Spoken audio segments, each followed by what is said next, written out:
Radyo Pilipinas, radyo publiko.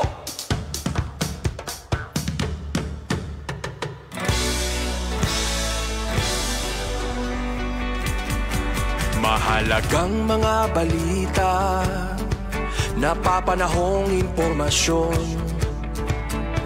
Kami ang inyong gabay pag may bagyo at sakuna.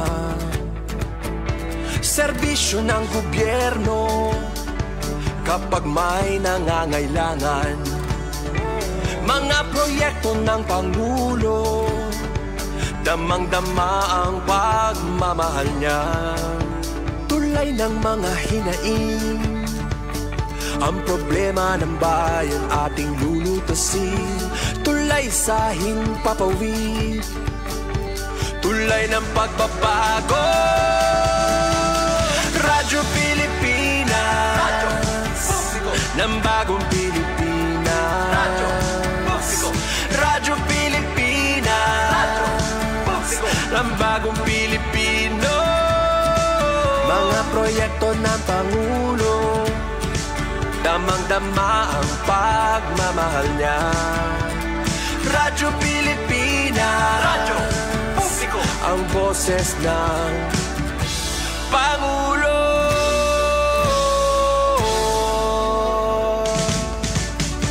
Karamay nyo kami, kahit malayo man kami nakakarating. OFW magsasaka, buhay ay iba't iba, san mang lugar ng bansa natin. Tulay ng mga hinaing, ang problema ng bayan ating lulutasin.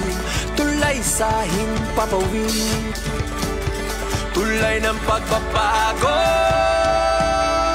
Radyo Pilipinas, radyo publiko ng bagong Pilipinas. Radyo publiko, Radyo Pilipinas, radyo publiko ng bagong Pilipino. Mga proyekto ng Pangulo, damang-dama ang pagmamahal niya. Radyo Pilipinas, radyo publiko, ang boses ng Pangulo. Radyo publiko, Radyo Pilipinas, radyo publiko, Radyo Pilipinas. It's Cope with me time na. Oras na to give yourself some love.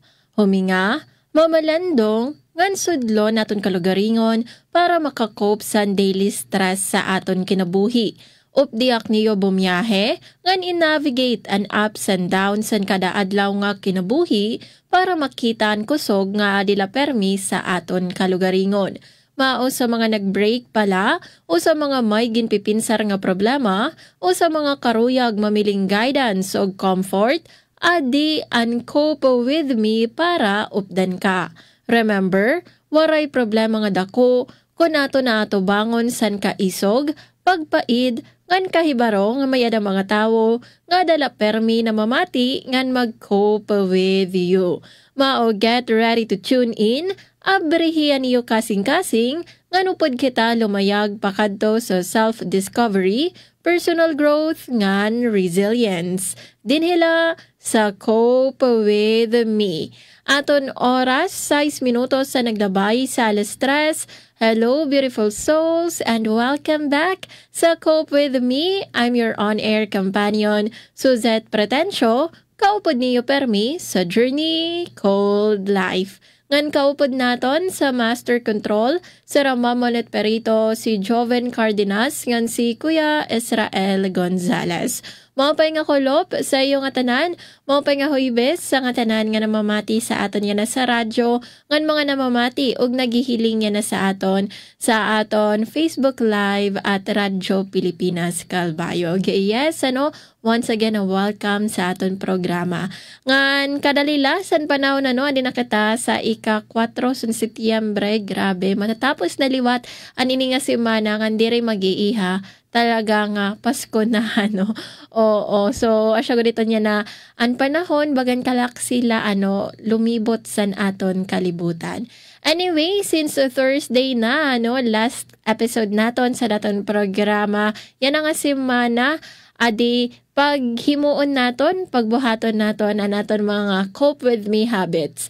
Tikangan naton sa aton paboritong relaxation ipiyong yung mga mata, i-focus ang iyo kalugaringon sa paggiya sa aton sa Department of Health para sa aton 3-minute mindful breathing.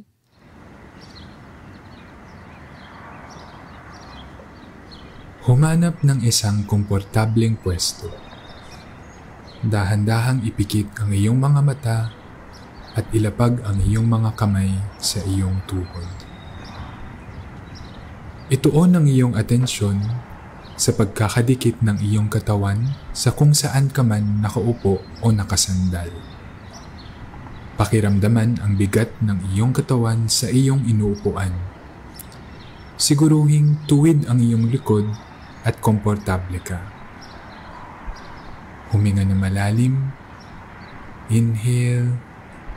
Exhale. Inhale. Exhale. Habang patuloy kang humihinga ng malalim, i-relax ang iyong balikat, ang iyong tiyan, ang iyong mukha, ang iyong mga kamay, pababa sa iyong mga binti at paa. Bigyang pansin ang mga ito at dahan-dahang bitawan ang anumang tensyon. Ngayon, muling ituon ang iyong atensyon sa iyong paghinga. Obserbahan kung paanong dumadaloy ang hangin papasok sa iyong ilong, papunta sa iyong lalamunan, patungo sa baga, at palabas muli sa iyong ilong. Bigyang pansin ang bahagyang pag-angat at paglubog ng iyong dibdib at tiyan sa bawat inhale at exhale. At subukang gawing natural lamang ang paghinga at mag-relax. Ngayon, pagtuunan ng pansin ang pakiramdam ng iyong paghinga sa iyong ilong. Pakiramdaman ang iyong hininga habang ito'y pumapasok at lumalabas. Mag-focus lang sa pakiramdam na ito sa tuwing paghinga at paglabas ng hininga. Maaari mong mapansin na malamig ang hangin pumapasok sa iyong ilong at mas mainit naman ang lumalabas na hininga.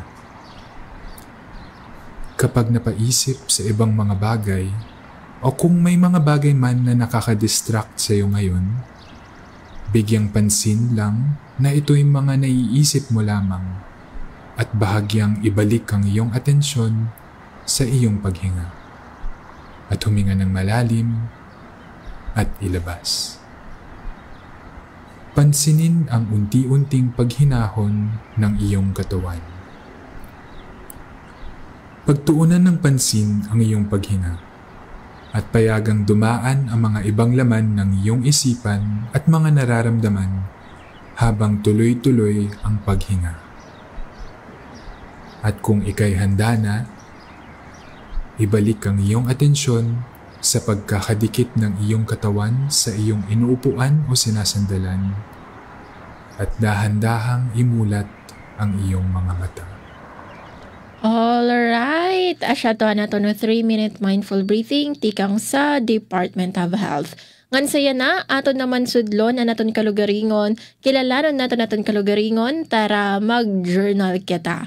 Ngan para sa aton journaling prompt, yan ang akulop, an aton pakiana, what feels heavier, what you didn't do, or what you rushed to do. Otrohon ko, what feels heavier, what you didn't do, or what you rushed to do. So, nano ba ang mas mabugat para sa iyo kung sa waray pa, diba? Nanon mas mabugat an waray niyo ginbuhat o ano niyo ginbuhat pero madali ay la nga desisyon. Iton nga waray good masyado nga ginpinsar nga desisyon ano. So anini nga aton journaling prompt ginaghat kita sini nga mamalandong sa siguro no regret nga pressure sa magkaiba nga anggulo. So una nga anggulo aniton nga kabugaton sa inaction nga waray ka ginbuhat, diba?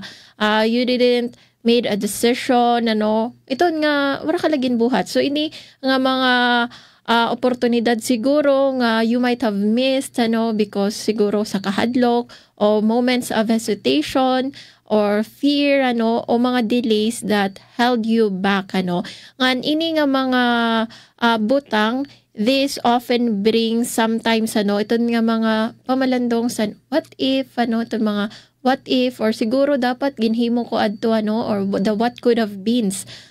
On the other side, an ikaduha nga anggulo nga aton papamalandungan sa sini nga aton journaling prompt ano, an weight of overaction naman. Iton nga mga padalos-dalos nga mga desisyon ano, aton nga mga choices nga imo ginhimo nga masyado nga madagmit waray good nga napag-isipan, di ba? Siring ko pangani padalos-dalos nga mga desisyon. So ano o siguro mga decision ano nga bagan ginforce mo la, ginpirit mo la imong kalugaringon nga himuon na nato nga butang kay siguro na pressure ka ano sa ibang mga tao o sa sosyedad ano, and it wasn't really your decision to do those things. So ini nga mga butang liwat ano, ini pwede ini nga it can leave you with a sense of emptiness ano, kay diri good masyado ka nga satisfied maybe because again ano masyado nga padalos-dalos ano, hasty masyado nimo decision o feeling of guilt siguro kay may ada iba nga mga apektado sadto nga imo decision ano o dissatisfaction. So ang pagpakiana naton sa aton kalugaringon which feels heavier, ini nga prompt ano ginaaghat kita to really explore kung nanon aton emotional burden ano, kung ngayon iton nagtitikang ano, do you struggle ba with regret about sa mga missed chances o discomfort sa mga padalos-dalos nga mga decisions. So ang pagsurat ano ang pagbaton naton sa siningaton journaling prompt makakabulig ini nga aton makita ang aton natural tendencies. Ikaw ano makikita mo kung ginilikyan mo ba ang paghimo sa desisyon, and that can get you stuck with the what ifs or the what could have been sa no nga mga thinking, or do you push yourself too hard nga kundiin ano nagpadalos-dalos ka sa desisyon nga later on you felt drained or dissatisfied ano or guilty. So an awareness ano an aton pagkahibaro kung hain ba ang mas mabugat iton makakabulig iton nga magiya kita sa mas balanse nga decision sa future. So ang takeaway good san pagbaton naton san sini nga journaling prompt ano, what feels heavier, what you didn't do or what you rushed to do is really ano, it's all about clarity san aton personal patterns of regret nga na pressure. So, ang pagbaton sini, makakabulig, ano, nga makitan mo, again, siring ko nga ni kanina, kung nga in ba nagtitika ang mo emotional burden. Also, makakabulig liwat ini, nga maintindihan mo, ang imo decision-making style, nga makakabulig nga mabilingan mo ano ang balanse between patience and timely action, and also this can help you to make future choices nga may adasan awareness ano mga diri padalos-dalos nga diri liwat nga masyado nga too late na nga mga decisions ano nga kundiin hopefully in malikyan o maibanan and regret along the way. So in short, an ini nga aton journaling prompt ano nakakabulig ini to really for us to see which kind of weight an aton gindadaradara ano, so that in the future we can act more intention ano, we can act with more presence sa aton mga decision nga aton ginbubuhat as we move forward through this life. Alright, asya daton journaling prompt at rohon lang naton what feels heavier, what you didn't do, or what you rushed to do. Anton oras, 16 minutos ang naglabay sa 3:00 mabalik kita sa aton programa pagkatapos la san pipira nga mga pahibaro. News and current affairs, top stories of the day, business, sports, music, and entertainment. Dadalhin sa inyo ng mas pinaganda, mas pinalawak, mas pinalakas. Radyo Pilipinas. Radyo Pilipinas Calbayo, DYOG 882 AM. This is a public service announcement. Isang paalala mula sa National Telecommunications Commission, National Capital Region o NTC-NCR. Ang kanilang Oplan Contra Text Scams. Binabalaan ng publiko na sakaling kayo ay makatanggap ng kakaibang text messages sa mga di kilalang numero o di kaya ay mga text messages na may kahina-hinalang mga link. Huwag pansinin, huwag pindutin, huwag i-click ang link. Ipagbigay alam agad sa NTC website ntc.gov.ph o kaya'y sumulat sa kanilang email na contratextcam@gmail.com. Sa mga panahong ito, huwag padaya, maging wais na madla. Makibahagi sa Oplan Contra Text Scam. This is a public service announcement from PBS, Presidential Broadcast Service, and Radyo Pilipinas. Time to celebrate kulturang Pinoy, tradisyon, musika, sining, literatura at iba pa. Anything and everything fun and Filipino. Ito ang Pinoy Kultura. Naalala ko, nung bata pa ako nang namamasyal kami sa Fort Santiago sa Intramuros. Ito ay ginawa noong 1571 bilang kuta o fortress ng Spanish governor na si Miguel Lopez de Legazpi. Isa ito sa mga napaka-importanteng historical sites sa Maynila. Marami ang nagbuwis ng buhay dito noong kapanahunan ng mga Kastila at noong World War II nang ginamit ito ng mga Hapon bilang kulungan ng mga Pilipino at Amerikanong kanilang nahuli. Ang ating national hero na si Jose Rizal ay nakulong din sa Fort Santiago bago siya naging martir sa Bagong Bayan. Ang Fort Santiago ay sinimulang i-restore noong 1953 pagkatapos nitong magtamo ng pagkasira noong Second World War. Ang Fort Santiago ay gawa sa bato na galing sa bulkan na tinipag sa present-day Guadalupe Viejo sa Makati. Ngayon, ito ay naglalaman ng iba't ibang memorabilia ni Jose Rizal at isang napakagandang pasyalan ng buong pamilya. Tara na at ating dalawin. Yan ang Pinoy Kultura because our culture is cool. Aton oras, 19 minutos sa naglabay sa alas 3, kamuin padayon nga namamati sa Cope With Me, your go-to radio show for navigating life stress. Ito din nila sa aton stasyon 882 kHz DYOG Radyo Pilipinas, Radyo Publiko Calbayog. Ngan sa pagpadayon sa naton programa yan ang kulop, aton paghaharampangan yan na and mental health costs sa digital overload ito nga aton sobra sa pagpara online sobra nga pagpara gamit sa aton devices, di ba may dayton sukot ngayon mentally may dayton epekto sa aton overall mental health. So mao pa ini nga aton pagharampangan yan kaysan siniman god nga aton moderno nga panahon nga parte na sa aton kadadlaw nga kinabuhi an social media aton mga cellphones, aton mga devices. So danay nakakalimtan naton nga may adangay niton epekto sa aton overall well-being. So danay man go, 'di ba?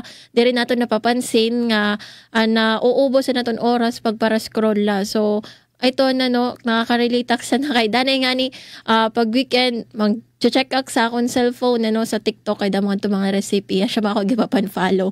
So mag-open ak sa akong TikTok kay magkikita ak unta sa akong lulutuon sa paningod to. So danay di ko napapansin mag-check ak alas 10 para unta makatikang na pagluto. So naabutan na dak alas 12 kay wala naka-check lukod sa akong na recipe. Iba na lang daw yung para hilingan So siya ko dito danay and negative sides sa sininga mga short form content kay masyadong ginbibiling-biling nato na niton nga stimulation. So damo nga information liwat, so danay na overwhelmed kita and iton di rin nato napapansin an oras nga naglalabay na ngayon masyado na nga nauubos an aton oras. So iton again may da iton sukot iton nga aton pagiging chronically online. Ngan ito naapektuhan an aton mental health. But before we go sa epekto sini sa aton mental health, aton ana i-define kung ano ba ang chronically online. So para sa mga Gen Zs and millennials dida, siguro medyo familiar na kamo sa term nga chronically online, but for those nga dere pagod masyado familiar, so ang chronically online nga term iniinagtikang siya nga bagan insult lanay sa mga tawo nga masyado na nga lulong sa internet, masyado na nga lulong sa World Wide Web, nga kundiin bagan out of touch na serasan realidad. But through along the way, an ini nga term is that nag-evolve into a way to describe the very real experience sa pagiging immersed or pagiging lulong sa digital life, to the point nga asya na ito ang nagiging primary lens sa ibang mga tao in understanding the world. So ang pagiging chronically online, it's more than just iton nga masyado kita nga nag-scroll, we use so much screen time, but really it's the way nga kundiin panano ang internet na impluwensyahan an aton emotion, and aton attention, aton relationships, and how we see, and how we see the world. So really asya ito ang pagiging chronically online, nga kundiin antigo na kita sa issue sa iba nga mga tao. An issue sa mga influencers, sino ba to nga influencer nga to nga sa cheating, hindi ko good kilala, but siguro kilala niyo. Basta nagcheat niya asawa, to siya ginbulagan, make ko bad to. Basta ito na naman, nanti ko na kamo sa niya full life story, nga kundiin, iton inaapektuhan, diba, on how you view relationships. Yun na pinsar, nga tanan ko dada nga mga lalaki, cheater, oo. Wala na gud pag-asa, makakita sa buyod nga lalaki. So asya ba iton, just one example how pananon pagiging chronically online nakakapekto on how you perceive or how you see the world, and how also ini nakakapekto sa imong relasyon sa iba nga mga tao. So panano ang aton pagiging chronically online nakakapekto sa aton mental health? What is the cost of digital overload sa aton mental health? So una, based sa mga research nga ini is based liwat sa article nga ginsurat ni Dr. Chris Musonic, usa nga mental health professional dito sa Estados Unidos. Una nga sukot sini is an mas hitaas nga anxiety and depression. So damo nga mga research and nahikitan nga kundiin an sobra nga paggamit sa screen time nga sa social media, iton kuno it is linked to increased nga mga symptoms and anxiety, depression, and loneliness. And maybe this is siguro one of the reasons why damo nga mga Gen Zs and also millennials ang naka-experiensya sa sini nga mga mental illnesses, diba? Labi na sa aton mga Gen Zs and Gen Alpha siguro is that as naman ko din yan ira na dak-an, unlike sa aton mga nanay, tatay, ng mga lolo, lola, waray pa man sera sini. And so maybe there is really correlation sa sini nga mga mental illnesses ngan sa aton paggamit sa aton mga devices, aton sobra nga screen time. Ngan basta sa research aniton nga constant nga influx and information, ito nakaka-overwhelm iton sa aton nervous system, especially kay kon emotionally charged iton nga mga videos nga dakon impact sa imo emosyon, nga kundiin masyadong makuri nga iproseso sa aton nervous system ngan sa aton pinsar. Panduha nga epekto sa digital overload is an disrupted sleep. Iton nga dire good maupay nga pagkaturog, nga nga ni dire good na nga turog. So iton nga late night nga pagpara-scroll naton, diba? Siguro naman napapansin niyo, or maybe napapansin niyo pero dire lang masyado nga gina-accept nga siya ito ng rason mao nga nagkaka-insomnia ka mo because nagpapara-cellphone man mao nga diri na hinga nga turog because late night scrolling iton based sa research, it may interfere adto naton sleep cycle kay na susuppress na naton melatonin nga kundiin asya ang nagsisignal sa aton brain nga it's time for us to go to sleep because sa nga blue light nga matikang sa aton devices, and that also leads us to anaton brain nga masyado nga overstimulated, and so makuri kita nga mahinga turog. So iniungod ini ako na experience ko ini mga times nga dak na nga turog, and talagang rason sana is that para cellphone antes nga kumaturog, and it is so difficult to move out of that habit. So I'm trying to better myself, pero makurigid talaga may dayton nga point niya bagan asya na lang kasi aton time, asya na laan bagan if pinsar nga asya an rason mao nga turog ka mo, pero di rin nga nito an rason nga asya ka mo nga turog kay danay tired eyes nala sobra pagparagamit sa cellphone. And actually on the flip side, asya ka nito an rason nga diri kamo nga turog. Actually, ito ng rason nga di-react na nga turog. Tulo is na iiba sini ang brain function. So, some studies suggest nga ang grabe nga paggamit sa internet, especially sa mga bata, iton nagkakamiada sa na impact ang brain region nga kundiin asya an may ada papel sa decision making, focus ng emotional regulation. So iton nga shift sa iton nagsasalamin sa mga pattern nga makikitaan sa mga behavioral addictions. So asya ito kung iyon napapansin aton mga kabataan niya na nga masyadong nagagamit sa cellphone medyo guti ay na era attention span, era pasensya, hamubo na la guti ay nala masyado it's because naiiba na sa naan brain function. Usa pa nga mental health cost sini is dissatisfaction sa kinabuhi or mas hamubo nga satisfaction sa kinabuhi. So an constant novelty san pagiging online it keeps our brain from chasing ito nga mga quick hits san stimulation dopamine nga kundiin bagan an everyday activity naton bagan ka boring na or unfulfilling na. And so because of that kun mga normal lang aton ginbubuhat bagan ka-boring man, diba? And so na naton ginihimo pag when we are bored, we grab our phone, we scroll sa Facebook, TikTok maniton or sa YouTube because we don't find satisfaction na ngayon sa aton kinabuhi. Ngan lastly an paghamubo masyado sa self-esteem. An sobra nga pagparagamit sa cellphone sa social media. I don't know kung you take notice of this sa aton mga Gen Z pwede niyo pakianhanan iyong mga kakilala nga Gen Zs, constant exposure, endless exposure sa social media. Ito nga mga curated nga mga feed, diba? Perfect life sa mga influencers iton nagre-resulta iton sa constant nga self-comparison, diba? Pero may maging compare mo kalugaringon sa perfect life sa social media nga kundi hindi rin man ito na nagsasalamin usually sa ungod nga nahitabo sa era mga kinabuhi. But that because of that self-comparison napapahamubo mo an imo self-confidence ngan an imo self-esteem, and so it would be difficult for you to see the beauty sa imo kalugaringon nga kinabuhi and yourself liwat. It's so difficult for you to see the beauty of yourself.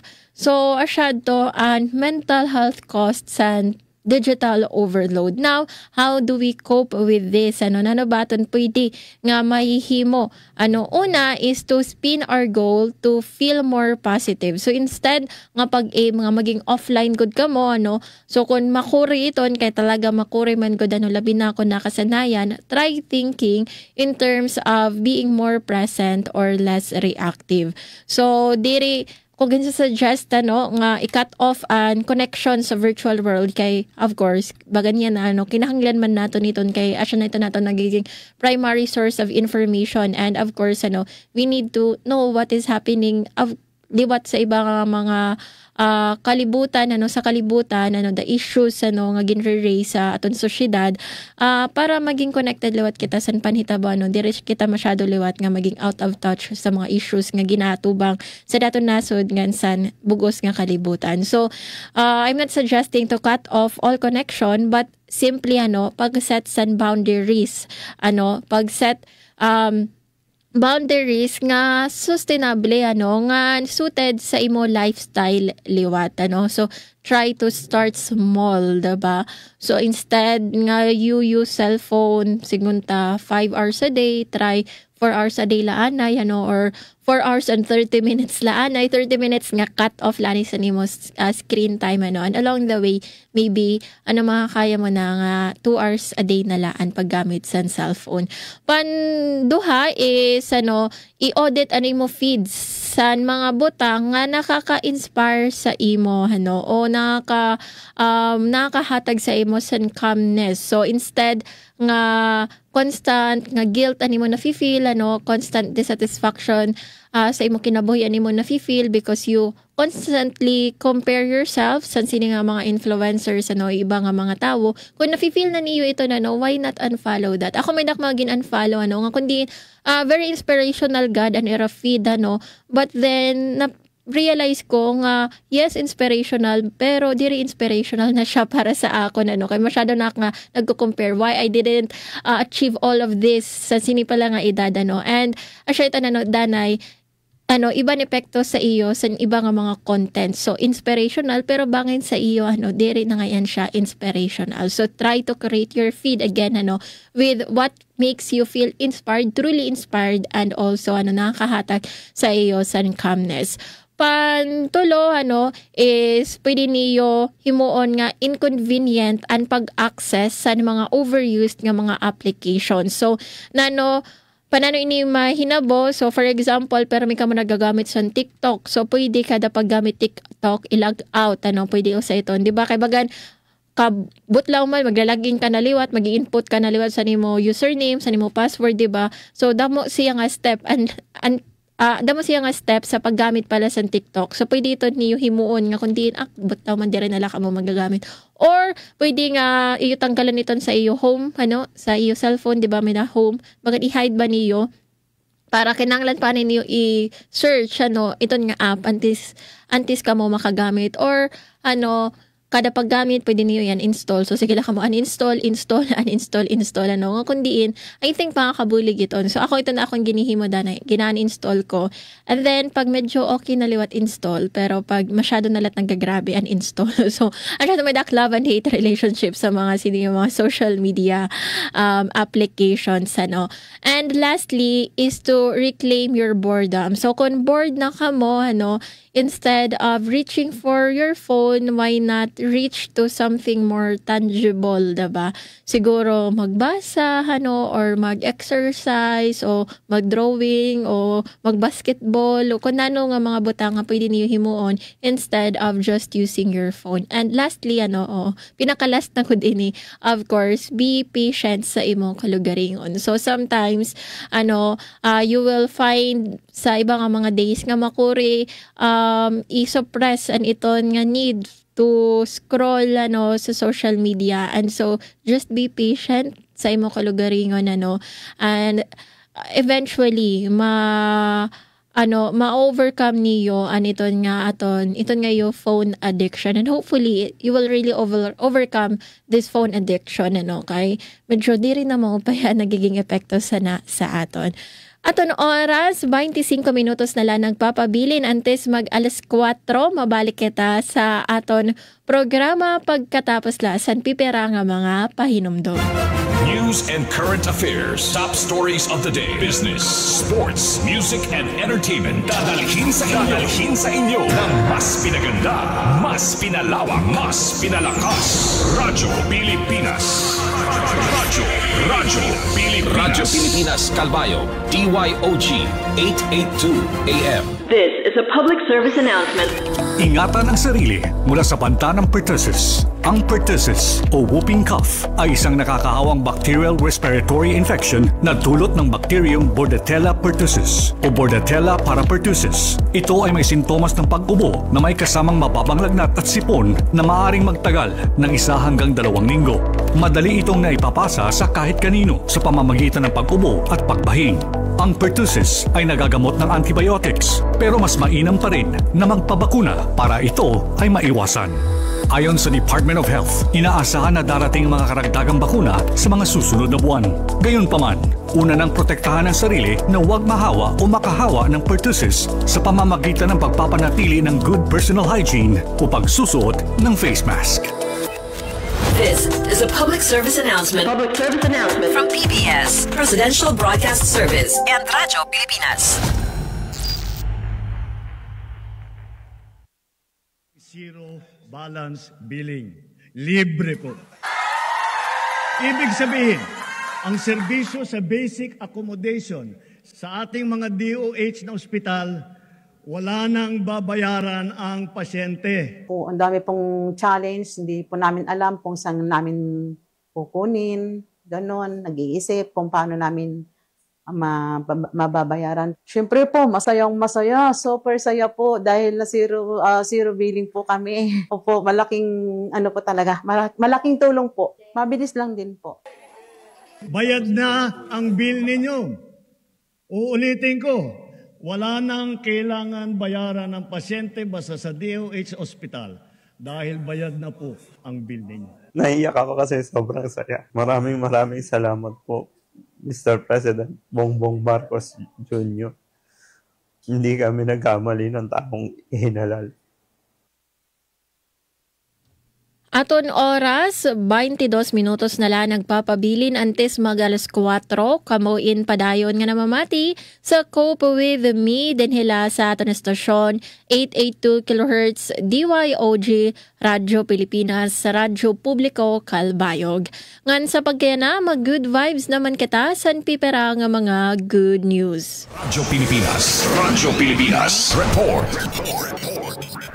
Para sa aton siyahan nga good news, gobyerno sa United Kingdom nag-abre san aplikasyon para san grants nga nag-aaghat san Sustainable Fisheries and Coastal Solutions.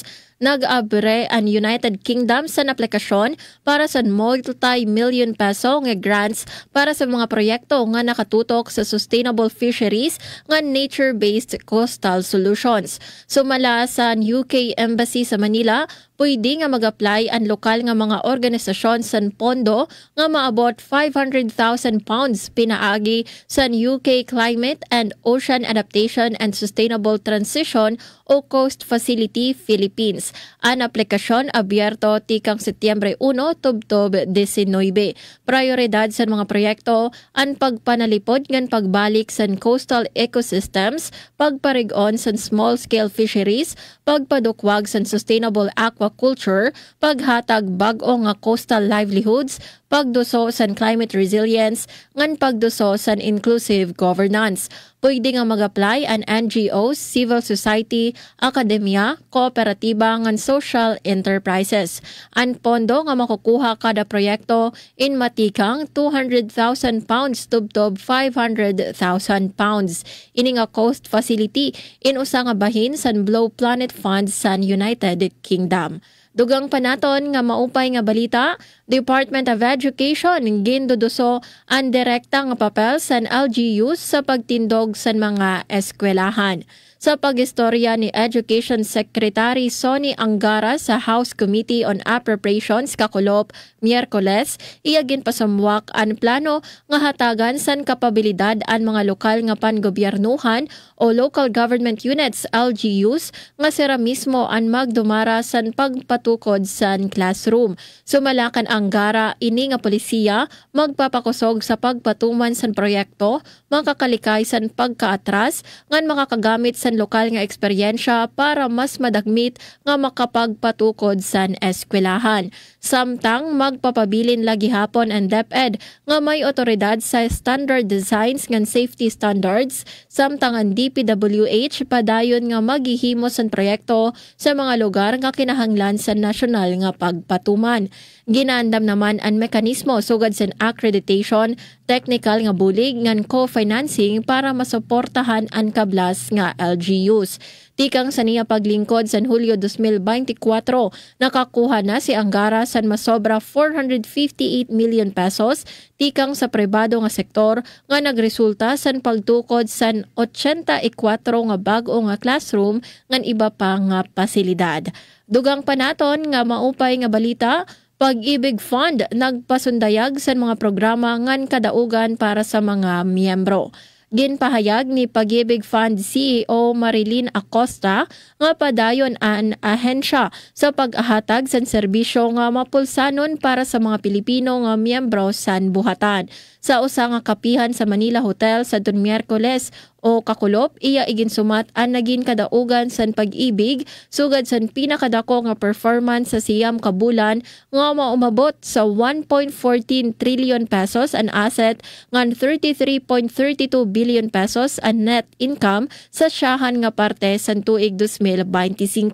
Lakip sa mga programa ang 3% subsidized interest rate para sa expanded pambansang pabahay nga nagpapahamubo sa monthly amortization nga nakakapabilin nga mas abot kaya ang balay para sa ordinaryo nga trabahador. May adagihapon acquired asset super sale nga nagtutugot sa diskwento tubtob 40% hangtod Disyembre. Gindugang ni Acosta nga kaupod sa lingkod Pag-ibig eramisyon ang serbisyo nga puno sa integridad, profesionalismo nga dedikasyon para mas madagmit, maabot ang mas mauswag nga panimalay sa mga miyembro.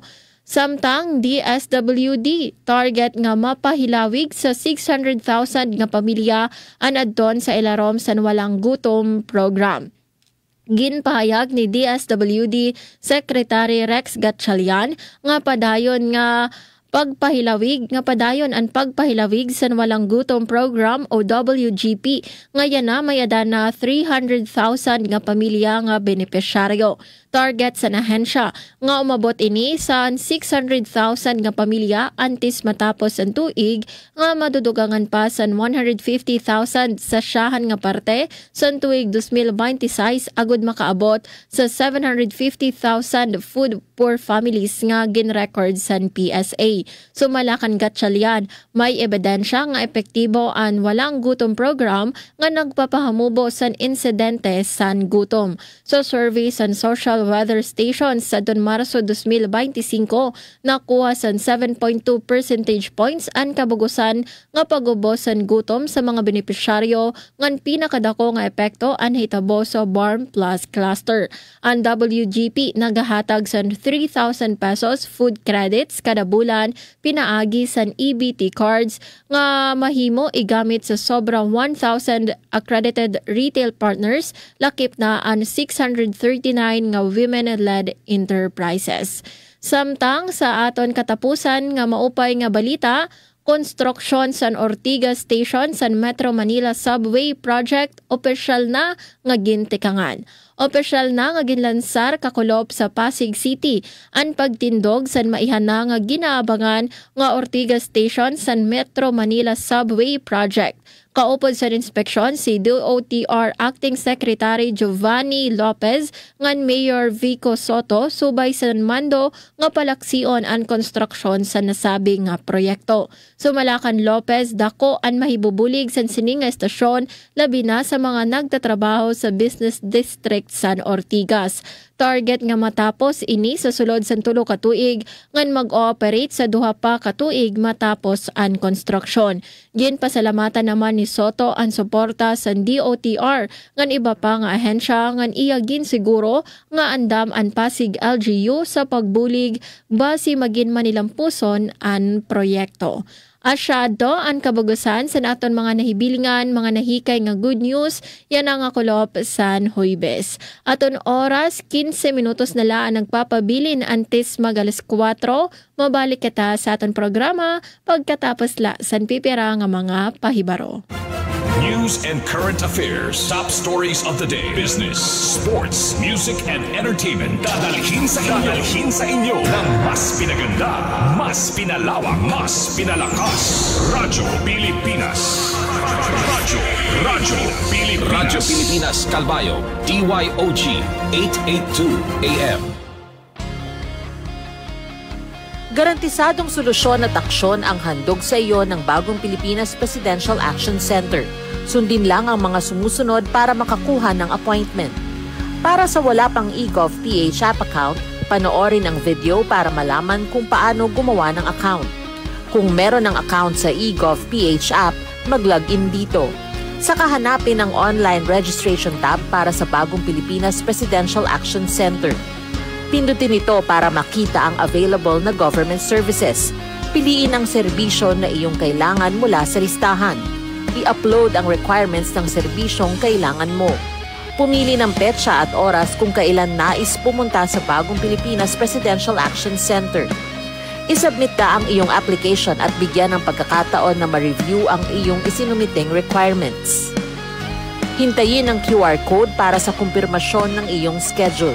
Makakatanggap ka ng text message para malaman kung naaprubahan ito. Sakaling hindi ito maaprubahan, makakatanggap ka rin ng text message para ipaalam ang kulang na requirements sa kasubukang mag-register ulit. Kung nakatanggap na ng kumpirmasyon, maaari nang pumunta sa bagong Pilipinas Presidential Action Center sa napiling schedule, dala ang QR code at ang mga isinumiteng requirements.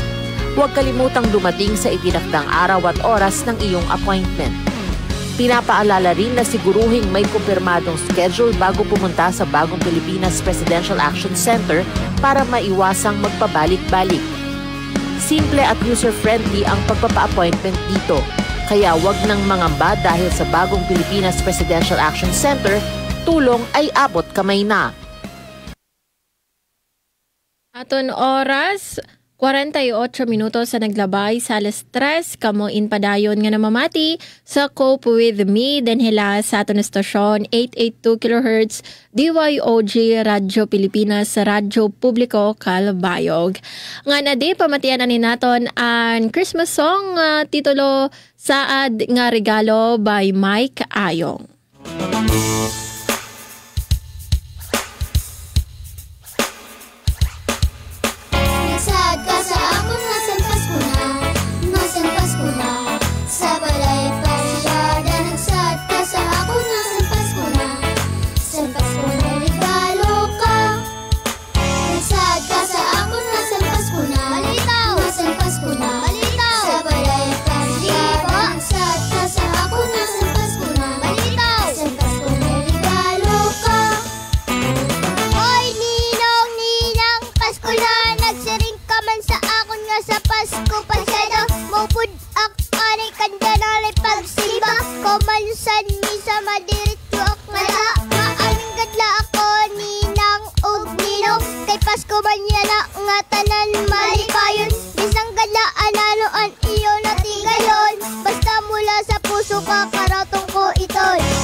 Diin daw la inisiya nagsisi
Yes, at ang kanta nga Saad na Regalo by Mike Ayong. So sa mga ninong-ninang dida, pagdirok-dirok na kamo, no?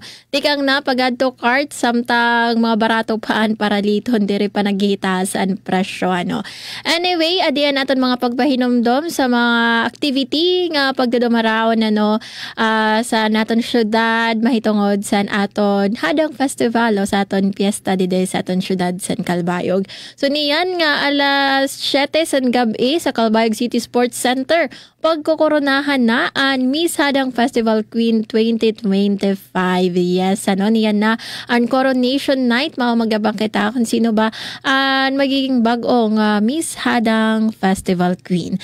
Ngan pagkabukas nga adlaw, September 5, may adasan usa na liwat nga concert at the park featuring lemongrass and local bands. Ini pagbubuhaton naman sa Kako Theater ni Haga Park, magtitikang sa alas 7 san gabi. Ngan buwas liwat nga adlaw, pagbubuhaton ang Hermanan Night alas 6 san gabi, didto naman ini sa Calbayog Convention Center. Pagka September 6, Saturday, din na naton ginaabangan nga Civic Military Parade, ano, iniin pagbubuhaton tinikangan alas 7 sa aga sa Calbayog City proper. So sa mga may lakat sa Saturday, kadto kamo sa City Arts and Culture Office Kako para makitaan ang official routes san parade, ano, kay damo nga mga kalsada ang temporaryo nga pagsasaraduhan, ano, para hatagan dalan ang ini nga parade. Ngan pagkakulop may adagi hapon sa parade para sa street dance, ano, sa Hadang Ritual Street Dancing Competition. Ngan ang parade pagbubuhaton sa alas 2 san kulop sa Calbayog City proper. So pag kitaliwat kamo sa official route dito sa Kako para sa mga kalye, mga kalsada nga pagsasaraduhan. Ngan ang grand showdown para sa Hadang Ritual Street Dancing Competition, pagdudumaraon naman sa Calbayog City Sports Center alas 6 san kulop. Ngan pagka September 7, usa na liwat nga concert at the park featuring bluegrass ngan local bands. Iniin magtitikang alas 7 san gabi sa Kako Theater ni Haga Park. Ngan pagka alas 7 san gabi, liwat sa September 7 sa Calbayog City Hall Rectangle, pagdudumaraon naman ang Barangay Night. Ngan pagka September 8, adara an aton ginaabangan nga City Fiesta, ano, ngan an September 8, ano, basar sa proclamation sa aton palasyo, ano, sa Palace ang September 8 in official na nga non-working holiday, special non-working holiday ton basar sa proclamation number 1007 nga ginpermahan sa ton ika-3 sa Setyembre ni Lucas Bersamin, Executive Secretary. Alright, so long weekend kamo, long weekend kita, no? Ngan pagpainamdan naman tikang sa Department of Education o DepEd, pwede na tumawag sa Learner Rights and Protection Office o LRPO para i-report ang mga kaso sa panaabuso kontra sa mga estudyante. Para sa pag-report, pwede niyo tawagan ang Era Learners Telesafe Contact Center Helpline. Para sa telephone number, pwede niyo tawagan ang 02-8632-1372. Pwede liwat ka mo tumawag sa Era mobile number at 0945-175-9777 o trahon ko 0945-175-9777. Pwede liwat ka mo mag-email sa weprotectlearners@deped.gov.ph. Ngan pwede liwat ka mo mag-message sa DepEd Learner Rights and Protection Office. Ngan kay harani naman mag alas 4, niyan nga alas 4 tara, durungan kita mag 4 o'clock sa Bayang Habit para denget out. Niyan nga alas 4, ayaw kita kalimot nga mag-search and destroy sa mga lugar nga pwede panimalayan sa lamok, sugad sa mga daan nga paligad, luho sa kalsada o tuna, alulod, anything and anywhere nga pwede terukan sa tubig, pwede iton maging panimalay san kete-ketengan lamok nga nagdadara sa dengue. Maunian nga alas 4, pamiligon nato niton, nga ni panlabo ganiton nga mga butang nga pwede maging breeding site, ngan para sa don may mga balde, ngan drum, alayon nala pagtakop sa niyo baldengan drum para diriton maging panimalay san kete-kete ngan lamok. And of course, samtang nagsusearch and destroy kita, ay uliwat naton kalimtan nga proteheran aton kalugaringon, magsulot kita san long sleeves, long pants ngan magbutang mosquito repellent sa exposed nga skin para dire kita makagat san lamok. Once again, yan nga alas 4, samtang namamati kita san billboard, tara, talinguhaon naton mag 4 o'clock sa bayang habit para denget out. Ngan bueno, nga na nagtatapos ang aton Thursday episode sa naton programa. As always, nagpapahinumdumak sa iyo to be the grace you need for yourself. That's all for today's episode of Cope With Me. Mababatian niyo permi kada alas 3 hangtod alas 4 tikang Monday to Thursday. Buwas nga adlaw harampangan ta ini. Kaupod naton sa Master Control, Sir Mamonet Perito, si Joven Cardenas, ngan si Kuya Israel Gonzalez. Masunod ang news update, ngan pagkatapos masunod naman ang iyong paborito nga programa, ang Billboard. Aton oras 3:57. Salamat sa pamati. Again, this is Suzette Pretencio. Kaupod niyo permi sa Journey Called Life.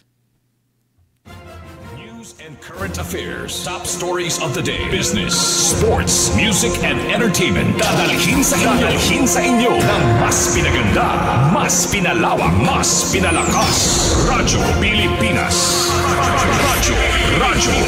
Radyo Pilipinas Calbayog, DYOG 882 AM.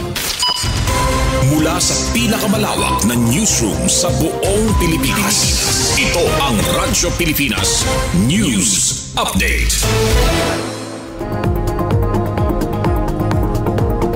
Philippine Standard Time, 3:58 p.m.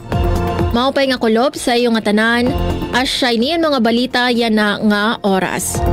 112 drug suspects na aresto sa PRO 8 para sa bulan sa Agosto 2025. Detalye, pamatian naton matikang kan Charmaine Perito Valvez.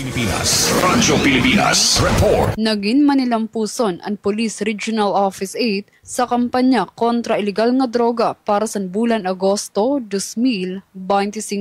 Tinikangan Agosto 1 hangtod petsa 31, nagbuhat ang Pro 8 sa 99 nga anti-illegal drug operations. Nakareport ang buhatan sa pagkaaresto sa 112 nga drug suspects ug ang pagsampa sa 243 nga kaso sa iba-iba nga korte. Nakipluwat sa mga nakumpiska ang masobra 7,155.50 ka gramo sa shabu ug marijuana nga ginbabana-bana nga nagkakantidad masobra 8.4 milyones pesos base sa Dangerous Drugs Board value. Ginsiguro sa Pro 8 nga padayon ang era operasyon para makontra ang illegal nga droga ug mamentenar ang kahimyangan ug katalwasan sa mga residente. Para sa kampanya kontra insurhensya, naging manilampuson ang kampanya sa Police Regional Office 8 kontra insurhensya sa Eastern Visayas para sa bulan Agosto 2025. Sa sulod sa nasaka bulan, duha nga kaapi sa Communist Terrorist Group CTG ang naaresto, samtang napulo ang voluntaryo nga nagsurrender sa mga otoridad. Ginsurrender liwat ang 5 ka bugos nga armas nga linabi nagpaluya sa armadong nga kapasidad sa nasabi nga grupo. Ginsiguro sa Pro 8 nga magpapadayon ang eramas ginparigon nga operasyon kasugbong ang iba-iba nga ahensya para mawara na ang presensya sa mga banta ug maiduso ang kahimyangan ug seguridad sa bugos nga rehiyon. Para sa Bagong Pilipinas, Charmaine Perito Valvez, Radyo Pilipinas, Radyo Publiko, Calbayog. Asya doon kabugusan sa mga balita yan na nga oras. Padayon ka mong pamati sa DYOG Radyo Pilipinas, Radyo Publiko Calbayog para sa mga news updates. Ini si Suzette Pretencio para sa Radyo Pilipinas, Radyo Publiko. Mula sa pinakamalawak